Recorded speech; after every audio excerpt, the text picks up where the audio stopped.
عجیب ہے ہاں. حسین کون ہے یہ؟ یعنی ایک شخص آیا، گناہ گار تھا، خطا کار تھا، پاک ہو گیا. اب دیکھیں ایک شخص تھا جو ایران میں رسول نام کا تھا، جس کو آپ جو ہے وہ گوگل پہ سرچ کر سکتے ہیں، رسول ترک کے نام سے، رسول ترک. اب جو چاہ رہا ہوں کہ حسین کیا ہے آخر؟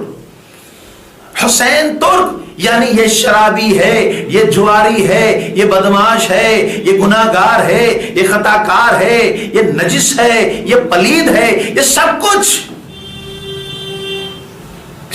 ہے. یہ ماہ محرم جیسے ہی آیا، پہلی محرم سے عزا ہمائیاں شروع ہو جاتی ہے، فرش عزا بچ جاتی ہے، حیتیں اور انجمنیں آتی ہیں، ماتم کرتی ہیں، ذاکرین آتے ہیں، مصائب امام حسین پڑھتے ہیں، نوحے ہوتے ہیں، گریہ ہوتا ہے. ہم لوگ کیا ہے تو پوری دنیا میں ہی ہوتا ہے عزیزوں.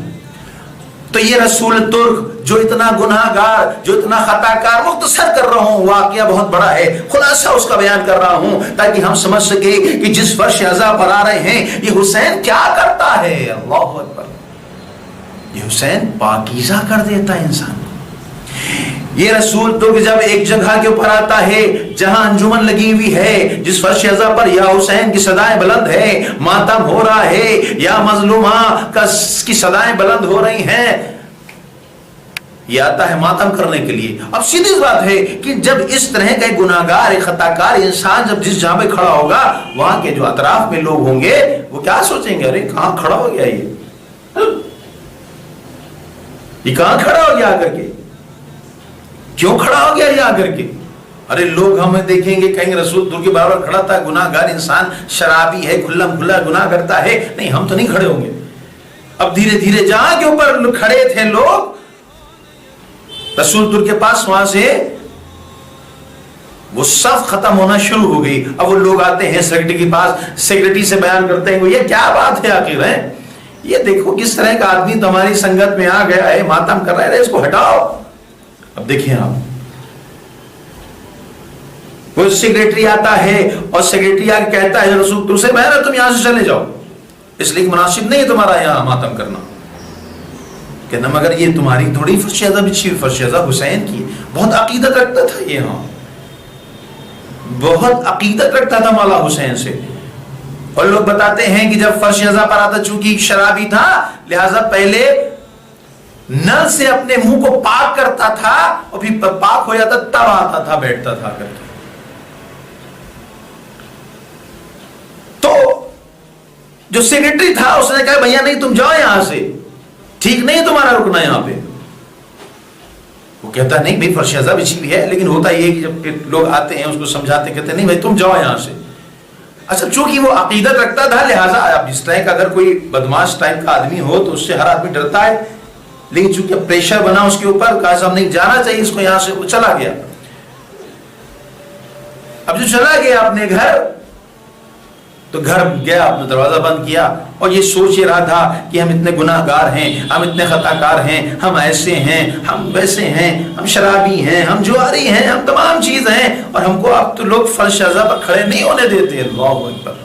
ہم کیسے ماتم کریں گے؟ یہ عاشورہ ایسے ہی گزر جائے گا کیا؟ یہ ایام ایسے ہی گزر جائیں گے کیا؟ ہم ماتم نہیں کر سکتے، ہم یا حسین نہیں کہہ سکتے. ہاں یہ سوچ رہا ہے. اور یہاں تک کہ پوری رات گزر گئی اور جب سب صبح نمودار ہوئی ہے تو دیکھتا کہ اعلیٰ صبح بالکل کہ کسی نے اس کے گھر کا دپروار کیا، اور یہ بھی جاگ ہی رہا ہے، سو نہیں رہا ہے. پوچھا کون؟ آواز ادھر سے آئی کہ ہم فلاں انجمن کے سیکرٹری. اچھا یہ سمجھا رسول ترک کہ چونکہ ہم بدماش قسم کے ہیں لہٰذا یہ ڈر گئے ہیں، خوفزدہ ہو گئے، لہٰذا اب آئے معافی مانگنے کے لیے تاکہ یہ ہمیں معاف کر دے، تاکہ ہم کچھ ان کا بگاڑ نہ سکیں. اب وہ رسول ترک اندر سے سوچ کہتا ہے دیکھو بھائی ہم تمہارا کچھ نہیں کریں گے، تم جاؤ، تم لوگ چلے جاؤ یہاں سے، ہم امام حسین سلام کی تم سب کو معاف کرتے ہیں، ہمیں تمہیں کوئی لینا دینا نہیں ہے، گویا تم جاؤ جو کر رہے ہو کرو. اور پھر تب الباب ہوتا ہے کہ کون؟ کا پھر بتاتے کہ ہم فلاں انجمن کے سیکرٹری ہیں. وہ پھر کہتا ہے بھیا ہم نے کہہ تو دیا ہم تم سے جھگڑا نہیں کریں گے مولا حسین کے لیے، لیکن کہتا نہیں دروازہ کھولو، ہمیں تم سے ملنا ہے.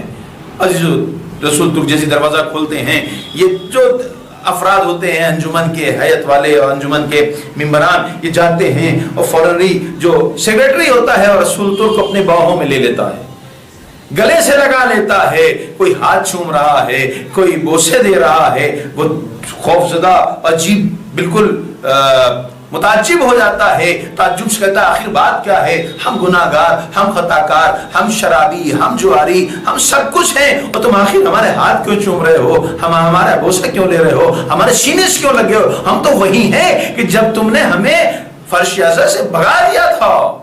कहा नहीं तुम चलो हमारे यहाँ, तुम चल के मातम करो, तुम्हें इजाजत है। अब वो और चौंक जाता है कि आखिर माजरा क्या है, वो कहता नहीं पूरा माजरा बताओ तब चलेंगे। अब किसकी जरूरत है माजरा बताने की? सेक्रेटरी आता है, वो कहता है कि भाई देखो ऐसा है, ख्वाब हमने देखा। ख्वाब क्या देखा?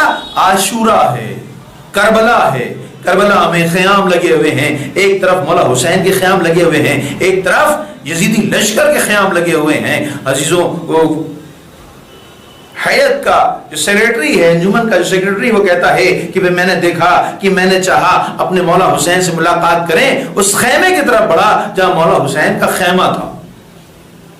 अब वहां रुक गया, मैं जाना चाहता हूं, जा नहीं पा रहा हूं। तो पूछता क्यों नहीं जा पा रहे हो? अब ये जो था वो खौफजदा हुआ, क्योंकि जो देखा था वो बड़ी अजीब गरीब चीज थी कि अगर हमने कह दिया तो ये कहीं गुस्सा ना हो जाए, ये कहीं हमको मारने लगे, कहीं हमारे साथ कहीं झगड़ा ना करने लगे। उसे कहता है छोड़ो जाने दो, बस हम जा नहीं पा रहे थे। तो कहते नहीं पूरी बात बताओ, तुम्हें हुसैन का वास्ता। अब वो कहता है कि तुम देखो गुस्सा तो नहीं करोगे, तुम झगड़ा तो नहीं करोगे? कहा नहीं हम झगड़ा नहीं करेंगे, तुम बताओ तुमने आखिर देखा क्या है? वो कहता है कि मैंने देखा कि जो हुसैन का खेमा था उसके पास एक कुत्ता बैठा हुआ है जो आहाइल हो रहा है, जो हमें जाने नहीं दे रहा। अब जो मैंने तारीकी में गौर से देखा तो देखा क्या कि उसका चेहरा तुम्हारे चेहरे से मिल रहा था। अल्लाह अकबर। इधर जैसे ही उसने रसूल तुर्क ने सुना कि उसका चेहरा तुम्हारे चेहरे से मिल रहा था, रसूल तुर्क की आंखों में आंसू आना शुरू हो जाते हैं। एक मर्तबा कहता है क्या वाकई तुमने देखा कि मैं अपना मौला हुसैन के दर का कुत्ता बन के टहल रहा था और मैं तुम्हें आने ही दे रहा था? क्या आका ने मुझे अपने दर का कुत्ता बना लिया है? क्या मेरी इतनी औकात है? क्या हमारी इतनी वक़्त है? क्या इमाम हुसैन के नजर में हमारी इतनी इज्जत है कि उन्होंने अपने दर का कुत्ता बना लिया? फिर कहता है कि तुम झूठ तो नहीं बोल रहे हो, क्या तुम सच बोल रहे हो? वो फिर कहता है नहीं नहीं हम सच बोल रहे हैं, हमने तुम्हारा चेहरा ऐसे ही देखा उस कुत्ते के ऊपर जो लगा हुआ था। वो कहता है कि अच्छा तो ठीक है, तो मैं अगर हुसैन कुत्ता हूं तो मैं ऐसे नहीं जाऊंगा, बल्कि हमारे गले में रेशमा बांधो और खींच के ले चलो और मैं 4 पांव से चलूंगा और तुम कहना ये तेरे हुसैन का कुत्ता है और मेरी खुशी इसी में है। जो फरमाई चीजों आपने, यानी इंसान एक गुनाहगार, एक खताकार, इतना ज्यादा गुनाहगार कि जब फर्श अज़ा पर आता है और देखता है, कहता है मौला आपकी मातम नहीं कर पाएंगे, हमारे गुनाह आड़े आ रहे हैं, हमारी खताएं आड़े आ रही हैं अजीजों। लेकिन जब इस तरह से मौला हुसैन उसको पाक करते हैं अजीजों, जो तारीख बताती है, जो लोग बताते हैं, उलमा बताते हैं कि यही हुसैन तुर्क तौबे नसूह करता है कि आज के बाद से हम शराब नहीं पिएंगे, आज के बाद से हम जुआ नहीं खेलेंगे, आज के बाद से हम ये खराब काम नहीं करेंगे। अगर मेरे मौला ने मुझे इज्जत दी है तो फिर हुसैन की इज्जत की कसम हम इस इज्जत को परवान चढ़ाएंगे। अजीजों, उसने ये तौबा कर ली तो अल्लाह ने उसे तौफीक ऐसी अता की कि उसे आरिफ बना दिया, आरिफ बना दिया उसे। जो फरमाई आपने, हुसैन क्या है? हुसैन पाकीज़ा करने वाले। ताबतिल अर्ज़ुल्लती फीहा दुफिनतुम तिब्तुम व ताबतिल अर्ज़ुल्लती फीहा दुफिनतुम। ये जहां को दफनाया गया, जहां का खून बहाया, वो क्या है जगह? तो जब हम फर्श अज़ा पर आएंगे तो जब मिट्टी को पाक कर सकता है तो क्या हमारे कुलूब को पाक नहीं कर सकता? नहीं, यकीन जाने हमें कुलूब को पाक कर। मौला हम गुनाहगार हैं, मौला हम खताकार हैं, मौला